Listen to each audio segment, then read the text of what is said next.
Hi friends, welcome back to our YouTube channel. Friends, ಇದು Sunday vlog ಆಗಿರುತ್ತೆ. ಮಾಮೂಲಿಯಾಗಿ ನಾನು ಸಂಡೇ ಸ್ವಲ್ಪ ಬೇಗನೆ ಎದ್ದೋರ್ತೀನಿ. ಅದು ಬರೀ ಸಾಟರ್ಡೇ ನಾನು ಸ್ವಲ್ಪ ಹೊರಗಡೆ ಕೆಲಸ ಇತ್ತು ಅಂತ ಹೋಗಿದ್ದೆ, ಅವತ್ತು ಓದೋಕ್ಕಾಗಲಿಲ್ಲ.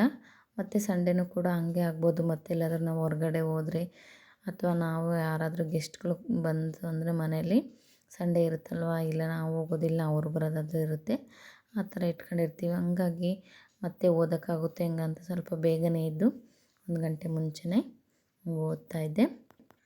ಫ್ರೆಂಡ್ಸ್, ನಾನು 7th ಚಾಪ್ಟ್ರಲ್ಲಿ ಸನಾತನ ಧರ್ಮ ಮತ್ತು ಹೊಸ ಧರ್ಮಗಳ ಉದಯ ಅದನ್ನು ಮಾರ್ನಿಂಗ್ಗೆ ಚಾಪ್ಟ್ರನ್ನ ಕವರ್ ಮಾಡಿದೆ.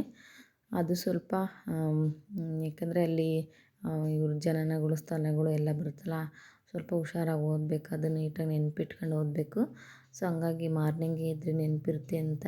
ಮತ್ತು ಈ ಕಡೆ ಸನಾತನ ಧರ್ಮದಲ್ಲಿ ವೇದಗಳು ಬರ್ತಾವಲ್ವ, ಅದರಲ್ಲೂ ಒಂದು 2-3 ಮಾರ್ಕ್ಸ್ ಕೇಳೋ ಸಾಧ್ಯತೆಗಳು ಇರ್ತವೆ ಅಂತ ನಾನು ಇಂಪಾರ್ಟೆಂಟ್ ಚಾಪ್ಟರ್ ಆಗಿರೋದ್ರಿಂದ ಸ್ವಲ್ಪ ಬೇಗನೆ ಇದ್ದು ಚಾಪ್ಟ್ರನ್ನ ಕವರ್ ಮಾಡಿದೆ.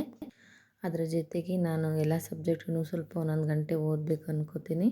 ಯಾಕಂದರೆ ಇದನ್ನೇ ಓದ್ಕೊಳ್ತಾ ಕೂತ್ಕೊಂಡ್ರೆ ಸಿಲೆಬಸ್ ಕವರ್ ಮಾಡೋಕ್ಕಲ್ಲ, ಜೊತೆಗೆ ಬೇರೆ ಸಬ್ಜೆಕ್ಟೆಲ್ಲ ಹಿಂದುಳಿದು ಬಿಡ್ತವೆ. ಮತ್ತು ಇದರಲ್ಲಿ ಸ್ಕೋರ್ ಆಯಿತು ಅಂದರೆ ಅದರಲ್ಲಿ ನಮಗೆ ಕೈ ಕೊಟ್ಬಿಡುತ್ತೆ. ಹಂಗಾಗಿ ಎಲ್ಲ ಸಬ್ಜೆಕ್ಟ್ಗಳು ತುಂಬ ಇಂಪಾರ್ಟೆಂಟ್ ಆಗಿರೋದ್ರಿಂದ ಎಲ್ಲದನ್ನು ಕೂಡ ಓದಬೇಕಾಗಿರುತ್ತೆ. ಬರೀ ಸೋಷಿಯಲ್ ಸೈನ್ಸಿಗೆ ಓದ್ಕೊಳ್ತಾ ಕೂತ್ಕೊಂಡ್ರೆ ಸ್ಕೋರು ಆಗುತ್ತೆ, ಅದರಲ್ಲೂ ಕೂಡ ಚೆನ್ನಾಗಿ ಸ್ಕೋರ್ ಆಗಬೇಕು. ಅದರಲ್ಲೂ ಸ್ಕೋರ್ಗಳು ಮಿಸ್ ಆಯಿತು ಅಂದರೆ ನಮಗೆ ಮತ್ತು ಎಕ್ಸಾಮಲ್ಲಿ ಕೈ ಕೊಡೋ ಸಾಧ್ಯತೆ ಇರುತ್ತೆ. ಹಂಗಾಗಿ ಎಲ್ಲದನ್ನು ಕೂಡ ಸಬ್ಜೆಕ್ಟ್ಗಳನ್ನೆಲ್ಲ ಕವರ್ ಮಾಡ್ಕೋಬೇಕಾಗುತ್ತೆ, GK ಪೇಪರ್ನು ಕೂಡ. ಓಕೆ ಫ್ರೆಂಡ್ಸ್, ಈಗ ತುಂಬ ಜನ ಕಮೆಂಟ್ ಮಾಡ್ತಾಯಿದ್ರ TET ಬಗ್ಗೆ ಟಿಪ್ಸ್ ಕೊಡಿ ಅಂತ. TET ಏನಿಲ್ಲ, ಆರಾಮಾಗಿ ಪಾಸ್ ಮಾಡ್ಬೋದು. ಓದಿಲ್ಲ ಅಂದರೆ ಮಾತ್ರ ಸಾಧ್ಯನೇ ಇಲ್ಲ. ನೋಡಿರಿ, ಮೊನ್ನೆ ಎಷ್ಟು ಎಕ್ಸಾಮ್ ಈಸಿ ಬಂದಿತ್ತು, ಬಟ್ ಓದಿಲ್ಲ ಅಂದರೆ ಆಗೋದೇ ಇಲ್ಲ. ಆಮೇಲೆ ನಾವು ಯಾವುದೇ ವಿಷಯನ ಓದಿದ್ರೂ ಪರ್ಫೆಕ್ಟಾಗಿ ತಿಳ್ಕೊಂಡಿರಬೇಕು. 4 ಆಪ್ಷನ್ಸ್ ಇರ್ತಾವಲ್ವ, 4 ಆಪ್ಷನ್ಸ್ ಬಗ್ಗೆನೂ ನಮಗೆ ಐಡಿಯಾ ಇರಬೇಕು. ಆವಾಗಲೇ ನಾವು ಸ್ಕೋರ್ ಮಾಡೋಕ್ಕೆ ಸಾಧ್ಯ ಆಗೋದು, ಎಲಿಜಿಬಲ್ ಆಗೋಕ್ಕೆ ಸಾಧ್ಯ ಆಗೋದು. ಅದಕ್ಕೋಸ್ಕರ ನಾವು ಓದಿನೇ TET ಎಕ್ಸಾಮ್ ಪಾಸ್ ಮಾಡ್ತೀನಿ ಅಂದರೆ ಕನಸು ಮನಸ್ಸಿನಾಗ ಸಾಧ್ಯನೇ ಇಲ್ಲ. ಎಲ್ಲೋ ಒಂದು ಕಡೆ ಅದ್ರ ಬಗ್ಗೆ ಸ್ವಲ್ಪ ಈಗ ಅಟ್ಲೀಸ್ಟ್ ಲ್ಯಾಂಗ್ವೇಜ್ಗಳ ಬಗ್ಗೆ ಚೆನ್ನಾಗಿ ಐಡಿಯಾ ಇರಬೇಕು. ಅದ್ರ ಜೊತೆಗೆ ಸೈಕಾಲಜಿನ ಬಗ್ಗೆನೂ ಕೂಡ ಚೆನ್ನಾಗಿ ತಿಳ್ಕೊಂಡಾಗ ಮಾತ್ರ.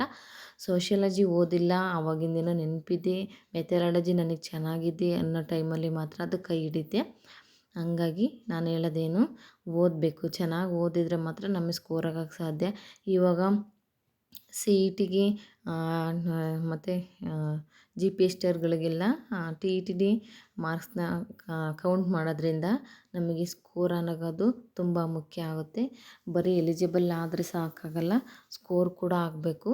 ಅದಕ್ಕೋಸ್ಕರ TET ಬರೆಯೋರು ಏನು ಮಾಡಬೇಕಂದ್ರೆ ನೀಟಾಗಿ ಲ್ಯಾಂಗ್ವೇಜ್ಗಳ್ನು ಕವರ್ ಮಾಡ್ಕೊಂಡು, ಮತ್ತು ಸೋಷಿಯಲ್ ಸೈನ್ಸ್ ಪೇಪರ್ನು ಕೂಡ, ಜೊತೆಗೆ ಸೈಕಾಲಜಿನೂ ಕೂಡ ತುಂಬ ಇಂಪಾರ್ಟೆಂಟ್ ಆಗುತ್ತೆ.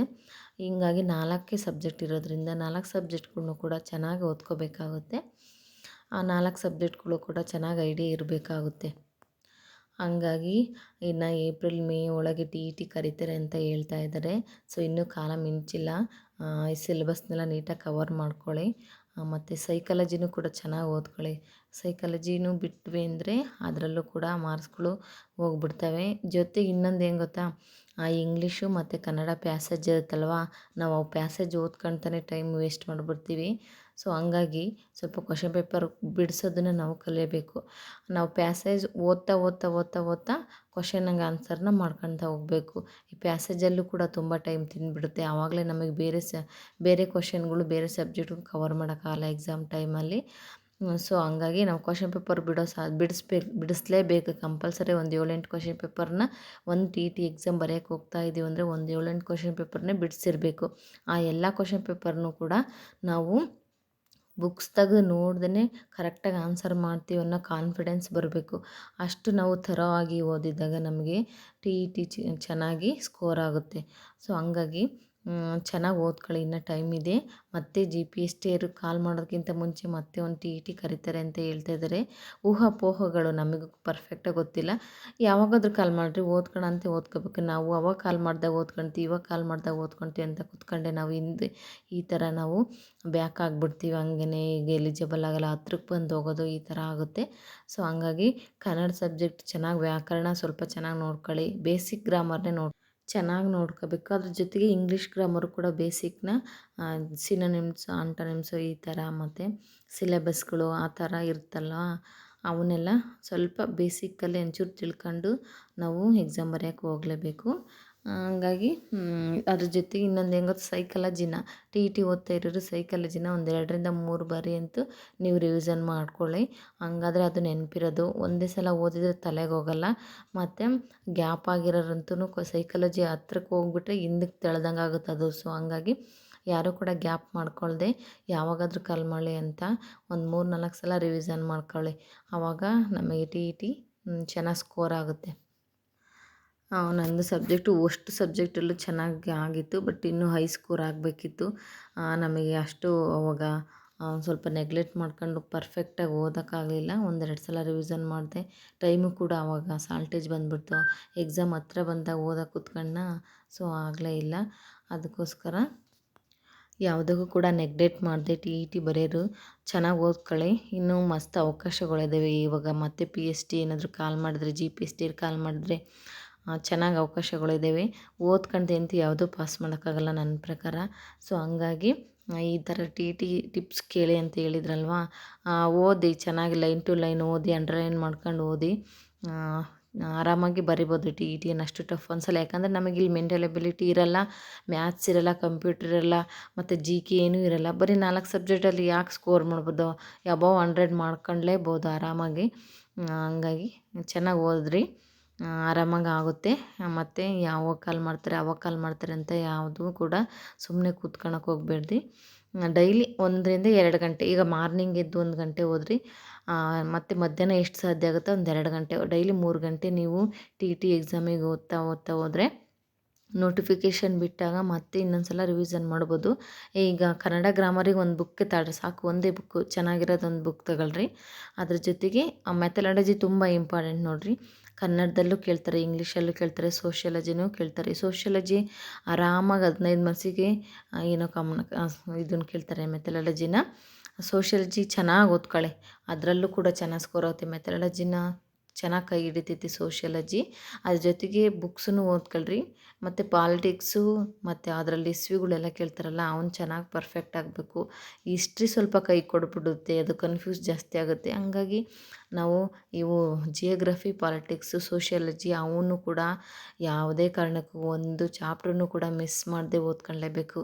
ಅದರಲ್ಲಿ ಜಾಸ್ತಿ ಮಾರ್ಕ್ಸ್ ಚೆನ್ನಾಗಿ ಕೇಳುತ್ತಾರೆ. ಮತ್ತು ಇಷ್ಟು ಕನ್ಫ್ಯೂಸ್ ಆಗೋಲ್ಲ, ಅದು ಪರ್ಫೆಕ್ಟಾಗಿ ಆನ್ಸರ್ ಬರುತ್ತೆ, ನೆನಪಿಗೆ ಚೆನ್ನಾಗಿರುತ್ತೆ. ಸೊ ಇಷ್ಟು ನಾನು ಟಿ ಇ ಟಿ ಬಗ್ಗೆ ಟಿಪ್ಸ್ ಹೇಳ್ಬೋದು. ಇದಕ್ಕೂ ಮೀರಿ ಏನಂದರೆ ನೀವು ಓದ್ಕೊಂಡೆ ಎಕ್ಸಾಮ್ ಬರೆಯೋಕ್ಕೆ ಸಾಧ್ಯನೇ ಇಲ್ಲ. ಸೊ ಹಂಗಾಗಿ ಚೆನ್ನಾಗಿ ಓದಿರಿ. ಬುಕ್ಸ್ನ ಗೌರ್ಮೆಂಟ್ ಬುಕ್ 6-10 ಬುಕ್ನ ರಿವಿಸನ್ ಮಾಡಿ, ಇನ್ನೆಲ್ಲೂ ಕೇಳಲ್ಲ. ಆ ಚಾಪ್ಟ್ರುಗಳು ನೋಡಿರಿ, ಒಂದು ಸಲ ಒಂದು 2-3 ಕ್ವಶನ್ ಪೇಪರ್ ರಿವಿಸನ್ ಮಾಡಿರಿ, ಯಾವ ಚಾಪ್ಟ್ರಲ್ಲಿ ಜಾಸ್ತಿ ಕ್ವಶನ್ ಕೇಳಿದ್ದಾರೆ ಅಂತ ನಿಮಗೆ ಅನಿಸುತ್ತೆ. ಪ್ರತಿ ವರ್ಷ ಕಂಪಲ್ಸರಿ ಇದೇ ಚಾಪ್ಟ್ರಲ್ಲಿ ಬಂದಿದೆಯಾ, ಹಂಗಾರೆ ಇದು ಚಾಪ್ಟ್ರಿಗೆ ತುಂಬ ಇಂಪಾರ್ಟೆಂಟ್, ಇದರಲ್ಲಿ ನನಗೆ 2 ಮಾರ್ಕ್ಸೇ ಬಂದೇ ಬರುತ್ತೆ ಅಂತ ಅವು ಚಾಪ್ಟ್ರುಗಳ್ನ ಚೆನ್ನಾಗಿ ರಿವಿಸನ್ ಮಾಡ್ಕೊಳ್ಳಿ.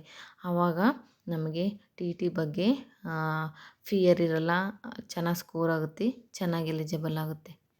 ಇವಾಗ ಟಿ ಇ ಟಿ ಸ್ಕೋರ್ ಆಗಿರೋರು ಮತ್ತು ಟಿ ಇ ಟಿ ಎಲಿಜಿಬಲ್ ಆಗಿರೋರಿಗಂತೂ ತುಂಬ ಅವಕಾಶ. ಎಷ್ಟು ಈಸಿಯಾಗಿ ಇವಾಗ ಏನಾದ್ರೂ ನಾಳೆ ನಾಡಿದ್ದು ನೋಟಿಫಿಕೇಷನ್ ಕರೆದ್ರೂ ಅವರು ಎಕ್ಸಾಮಿಗೆ ಎಲಿಜಿಬಲ್ ಆಗ್ತಾರೆ, ಓದಿರ್ತಾರೆ, ಬರೆಯೋಕ್ಕೆ ಆರಾಮಾಗಿ ಈಸಿ ಆಗುತ್ತೆ. ಸೊ ಹಂಗಾಗಿ ಟಿ ಇ ಟಿ ಆಗಿಲ್ಲ ಅಂತಾರು ಮತ್ತೇನಾದರೂ ಮುಂಚೆನೇ ನಮಗೆ ಟಿ ಇ ಟಿ ಕರೆದ್ರೆ ಪ್ಲೀಸ್ ಮಾಡ್ಕೊಂಡು, ಜೊತೆಗೆ ಜಿ ಪಿ ಎಸ್ ಟಿಗೂ ಕೂಡ ಚೆನ್ನಾಗಿ ಅಭ್ಯಾಸ ನಡೆಸಿ ಆರಾಮಾಗಿ ನಾವು ಜಾಬ್ ತಗೋಬೋದು. ಟಿ ಇ ಟಿ ಟಿಪ್ಸ್ ಬಗ್ಗೆ ಹೇಳಿ ಅಕ್ಕ ಅಂತ ಯಾರೋ ಮೆಸೇಜ್ ಮಾಡಿದರು, ಅದಕ್ಕೆ ನಾನು ಸ್ವಲ್ಪ ಟಿ ಇ ಟಿ ಬಗ್ಗೆ ಹೇಳ್ತಾ ಇದ್ದೀನಿ.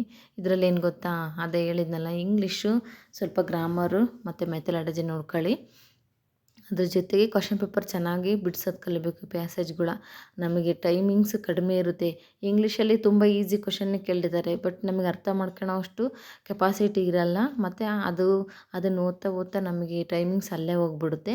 ಆವಾಗ ಬೇರೆ ಸಬ್ಜೆಕ್ಟಿಗೆ ಟೈಮ್ ಕವರ್ ಆಗೋಲ್ಲ. ಆವಾಗ ಏನು ಮಾಡಬೇಕು ಅಂದರೆ, ಈಗ ಈಸಿ ಇರೋ ಸಬ್ಜೆಕ್ಟ್ಗಳನ್ನ ಫಸ್ಟು ನಾವು ಮಾರ್ಕ್ ಮಾಡ್ಕೋಬೇಕು. ಅದಾದಮೇಲೆ ನಾವು ಇಂಗ್ಲೀಷ್ ಕಡೆಗೆ ಬರಬೇಕು. ಇಂಗ್ಲೀಷಿಗೆ ಬಂದಾಗ ಕನಿಷ್ಠ ಅಂದರೂ ಅರ್ಧ ಗಂಟೆ, ಮುಕ್ಕಾಲು ಗಂಟೆ ಟೈಮ್ ಇದ್ದಾಗ ಇಂಗ್ಲೀಷ್ ಪೇಪರಿಗೆ ಬಂದ್ವಿ ಅಂದರೆ ಆವಾಗ ಏನಿಲ್ಲ ಅಂದರೆ ಅದ್ರಾಗ ಒಂದು 15-18-20 ಮಾರ್ಕ್ಸ್ ತೆಗಿಯೋಕ್ಕೆ ಸಾಧ್ಯ ಆಗುತ್ತೆ. ಸೊ ಹಂಗಾಗಿ ಸ್ವಲ್ಪ ಇಂಗ್ಲೀಷ್ ಟಫ್ ಅನ್ನೋರು ಚೆನ್ನಾಗಿ ಕ್ವಶನ್ ಪೇಪರ್ ಬಿಡಿಸೋದೇ ಕಲಿಬೇಕು. ಕ್ವಶನ್ ಪೇಪರ್ ಪ್ರಿಂಟ್ ತಗೊಂಡು ನೀಟಾಗಿ ಬಿಡಿಸ್ಬಿಟ್ಟು ಕಲೀರಿ. ಅದ್ರ ಜೊತೆಗೆ ಇವಾಗಿನ ಮಸ್ತಾಗಿ ಆನ್ಲೈನಲ್ಲಿ ಇದು ಗೂಗಲಲ್ಲಿ ಎಲ್ಲ ಚೆನ್ನಾಗಿ ನೋಟ್ಸ್ಗಳು ಕೂಡ ಸಿಗ್ತೈತೆ ಇಂಗ್ಲೀಷು. ಆ ಒಂದು ನೋಟ್ಸ್ಗಳ್ನು ಕೂಡ ತಗೊಂಡು ರೆಫರ್ ಮಾಡಿ, ಆಮೇಲೆ ಕನ್ನಡ ಗ್ರಾಮರ್ನು ಕೂಡ ಚೆನ್ನಾಗಿ ನೋಡ್ಕೊಳ್ಳಿ. ಕನ್ನಡ ಗ್ರಾಮರ್ನ ತುಂಬ ಬೇಸಿಕ್ ಈಸಿ ಇದು ಗ್ರಾಮರ್ ಕೇಳ್ತಾರೆ. ಏನು ಗೊತ್ತಿಲ್ಲ ಅಂದರೆ ಅಲ್ಲಿ 4 ಆಪ್ಷನ್ ಕೊಟ್ಟಾಗ ನಮಗೆ ಯಾವ್ದು ಹಾಕ್ಬೇಕು ಅಂತ ತಲೆಗೆ ಬರಲ್ಲ. ಹಂಗಾಗಿ ನಾವು ಕಂಪಲ್ಸರಿ ಚೆನ್ನಾಗಿ ಓದ್ಕೊಂಡು TET ಎಕ್ಸಾಮ್ನ ಪಾಸ್ ಮಾಡ್ಕೊಳ್ಳಿ. ಎಕ್ಸಾಮ್ GPST ಕಾಲ್ ಮಾಡೋಕ್ಕಿಂತ ಮುಂಚೆ TET ಕರೀತಾರೆ ಅಂತ ಹೇಳ್ತಾ ಇದ್ದಾರೆ. ಹಂಗಾಗಿ ಅವಕಾಶ ಚೆನ್ನಾಗಿದೆ. ಮತ್ತು ನೆಕ್ಸ್ಟ್ PST ಅಥವಾ GPST ಏನಾದರೂ ಕರೆತು ಅಂದರೆ ಯಾರು ಅಂತ ಅಲ್ಲ, ಯಾರು ಓದಿರ್ತಾರೋ ಅವರು ಆರಾಮಾಗಿ ಜಾಬನ್ನ ಪಡ್ಕೋಬೋದು. ಅವರಿಗಷ್ಟೇ ಅರ್ಹತೆ ಇರುತ್ತೆ. ಯಾವುದೇ ಅದೃಷ್ಟ ಬರುತ್ತೆ, ಅದು ಬರುತ್ತೆ, ಆ ಕಾಲ ನನ್ನ ಟೈಮು ಇದು ಚೆನ್ನಾಗಿಲ್ಲ, ಅದು ಚೆನ್ನಾಗಿಲ್ಲ ಅಂತ ಕೂತ್ಕೊಳ್ಳೋಂಗೆ ಇಲ್ಲ. ಓದಿ ಚೆನ್ನಾಗಿ ಸ್ಕೋರ್ ಮಾಡ್ಕೊಳ್ಳಿ. GPSTಗೆ PSTಗೆ ಎಲಿಜಿಬಲ್ ಆಗಿ, ಮತ್ತು ನೀವು ಕೂಡ ಜಾಬ್ ಪಡ್ಕೊಳ್ಳಿ ಅಂತ ಹೇಳ್ತಾ, ನಾನು ಕೂಡ ಅಷ್ಟು ರಿವಿಷನ್ ಮಾಡಿದ್ರೂ ತುಂಬ ಕನ್ಫ್ಯೂಸ್ ಆಗ್ತವೆ. ಸೊ ಹಂಗಾಗಿ ನಾನು ಅದಕ್ಕೆ ಒಂಥರ ಭಯ ಅನಿಸುತ್ತೆ. ಅಯ್ಯೋ ಎಷ್ಟು ಕನ್ಫ್ಯೂಸ್ ಮಾಡ್ಕೊತಿದ್ದೀನಿ ಅಂತ. ಅದಕ್ಕೆ ನಾನು ಯಾವುದೇ ಕಾರಣಕ್ಕೂ ಡಿಸ್ಕಂಟಿನ್ಯೂ ಮಾಡ್ದಂಗೆ ಓದ್ತಾ ಇರ್ತೀನಿ ಡೈಲಿ 1 ಗಂಟೆ. ಸೊ ಈ ರೀತಿಯಾಗಿ ನನ್ನದು ಕೂಡ GPST ಎಕ್ಸಾಮ್ ಸ್ಟಡಿ ನಡೀತಾ ಇದೆ. ನೀವು ಕೂಡ ಯಾವ ಥರ ಸ್ಟಡಿ ಮಾಡ್ತಾ ಇದ್ದೀರಾ ಅಂತ ನನಗೆ ಕಮೆಂಟ್ ಮಾಡಿ ಹೇಳಿ. ಹಾಗೆ ಈ ಒಂದು ವಿಡಿಯೋ ನಿಮಗೆ ಇಷ್ಟ ಆಯಿತಾ ಇಲ್ವಾ ಅಂತ ಒಂದು ಸಲ ಲೈಕ್ ಮಾಡಿ ಹೇಳಿ ಫ್ರೆಂಡ್ಸ್. ಹಾಗೆ ಇಷ್ಟ ಆದರೆ ಶೇರ್ ಮಾಡಿ. ಮತ್ತು ಇದೇ ಥರ ವಿಡಿಯೋದಲ್ಲಿ ಸಿಗ್ತೀನಿ. ನಿಮಗೆ ಮತ್ತು ಯಾವುದಾದ್ರೂ ಎಕ್ಸಾಮ್ ಬಗ್ಗೆ ಏನು ಅನ್ನಿಸ್ತು, ನಾನು ಹೇಳಿರೋ ಟಿಪ್ಸು ನಿಮಗೆ ಹೆಲ್ಪ್ ಆಯಿತಾ ಇಲ್ವಾ ಅಂತ ಹೇಳ್ಬಿಟ್ಟು ನನಗೆ ಕಮೆಂಟ್ಸ್ ಮಾಡಿ. ಇದೇ ಥರ ವಿಡಿಯೋದಲ್ಲಿ ಸಿಗ್ತೀನಿ ಮತ್ತೆ. ಬಾಯ್, ಟೇಕ್ ಕೇರ್.